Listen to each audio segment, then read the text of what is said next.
National leaders from North America, Europe, and Japan kicked off the G7 summit by committing to donate 1 billion COVID-19 vaccine doses to countries that need them. This is the second stop on President Biden's first foreign trip. After nearly 5 months of so-called Zoom diplomacy, he's meeting with his counterparts from the UK, Germany, France, Japan, Italy, and Canada in person. The meeting with U.S. allies comes ahead of his summit with Russian President Vladimir Putin next week. When asked about his message for Putin, President Biden responded, quote, "I'll tell you after I deliver it." CBS's Skyler Henry reports. All right, we got it.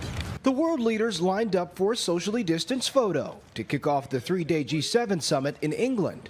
Good, everybody, thank you very much. The first item on the agenda, how to end the coronavirus pandemic globally. Be sure that we're beating the pandemic together and discussing how we'll never have a repeat of what we've seen, but also that we're building back better. The group announced it's matching the U.S. donation of 500 million COVID vaccine doses to be sent to poor nations. That's how we're going to solve this global pandemic, is the world's democracies coming together and doing the right thing to help people across the world.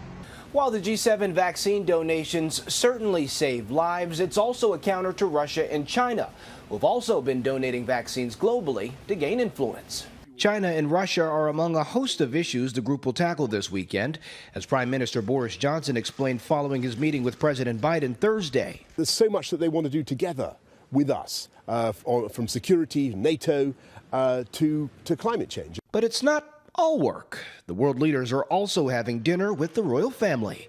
Skyler Henry, CBS News, the White House.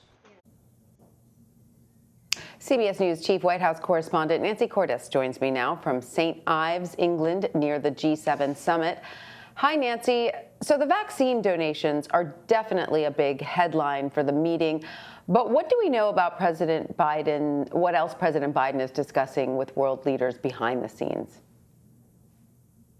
Well, the focus today, Tanya, is really on COVID and building back after the pandemic, how to make sure that the people who were most affected by it can reclaim their livelihoods. And as part of that, the White House put out a statement saying that in addition to the 500 million doses that President Biden has secured to go out in the form of donations to many lower and middle income countries, that these other G7 nations will be kicking in another 500 million doses with the goal of getting a full 1 billion doses out the door as donations within the next year or so. So those are the types of things that they're discussing in their first plenary session today. But there are 2 more days of meetings after this where they'll be discussing everything from climate change to taxes to trade to Russia and China. This is really the first opportunity many of these leaders have had to gather all in one room for almost 2 years, if you can believe it or not, because the G7 summit last year was postponed due to COVID. And of course, it's President Biden's first opportunity as a new head of state to come here and meet with his counterparts. And Nancy, the big highlight of this trip for many is President Biden's meeting with Vladimir Putin. But of course, this trip also includes a NATO summit. How does the U.S. relationship with NATO factor into the Biden administration's approach to Russia? Well, you know, he's finding a lot of common cause here at the UN, here at the G7 summit, rather, and he will at his NATO summit, which is upcoming in Brussels, when it comes to Russian aggression, Russian cyber attacks. Many of the leaders he's speaking with here share his concerns about this aggressive posture that Russia has taken, particularly when it comes to Ukraine and Crimea. It's part of the reason that Russia got kicked out of the G7 in the first place, back when it was the G8. In fact, last year, when President Trump tried to argue that the Russians should be reinstated and be invited to the conference, other leaders here balked. They said no, they didn't want Russia back in the fold. And that is part of the reason that President Trump ended up postponing the summit, because he was hosting. It's a rotation of hosts this year. Obviously, we're in the UK. It's being hosted by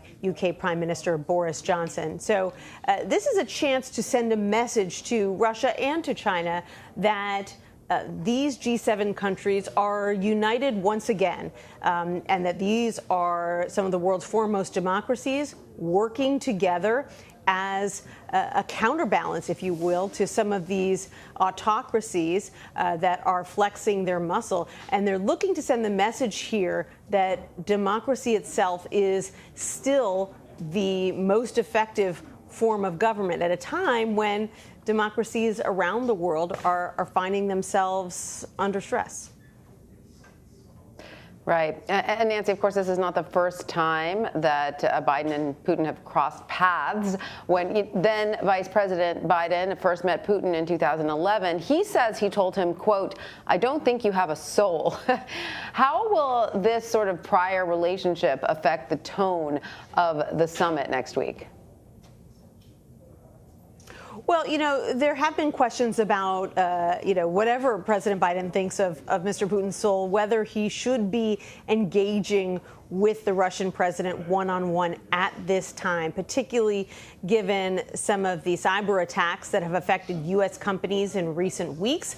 Cyber attacks that have not been attributed to the Russian government itself, but to companies that are, to hackers rather, that are operating within Russia. But Mr. Biden says that he wants a chance to deliver his message to President Putin face to face.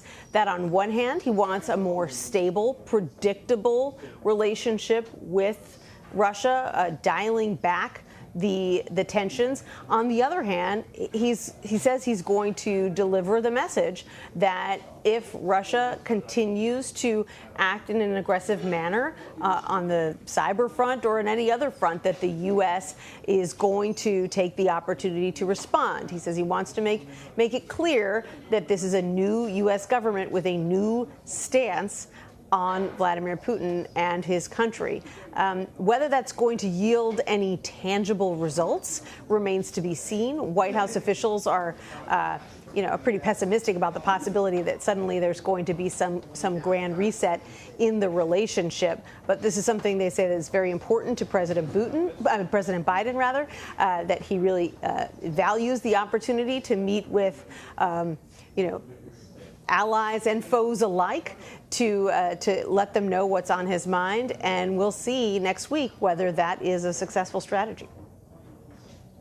All right. Well, Chief White House Correspondent Nancy Cordes in St. Ives, England, thank you.